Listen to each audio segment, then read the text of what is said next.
BBC News at 10 o'clock. A UN team visiting a hospital in Gaza say its staff have seen many patients with gunshot wounds which they suffered during an incident at an aid convoy on Thursday. Palestinian officials have accused Israel of killing more than 100 people. Israel says its troops opened fire because of security concerns, but it says many of the Palestinians who died were trampled or run over.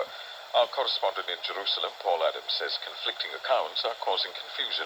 The UN team says they did not see dead bodies, so they were not able to make an assessment of how those people died, but they did say they talked to people who had experienced gunshot injuries at the scene of the convoy. So we're trying to reach out to the UN, trying to find out more about what they heard and what they saw.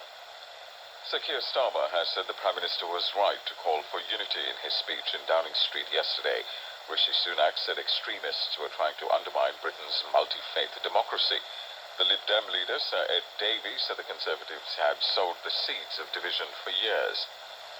Voting has ended in Iran's first parliamentary election since the death of a young woman in police custody triggered mass unrest in the country. One report has put the turnout at 40%, but there's been no official figure. Opposition leaders had urged people not to take part in the poll. Figures compiled for the BBC suggest that rents have been rising fastest in commuter towns near big cities. The property website Zoopla says the cost of new lets went up by more than a third in towns including Bolton and Newport between 2020 and 2023. Iris Apfel, the self-described geriatric starlet, best known as a textile designer and fashion model, has died. She was 102. The New York socialite only reached the peak of her fame in her 80s and 90s, but was a familiar face at Paris fashion shows for more than half a century. BBC News.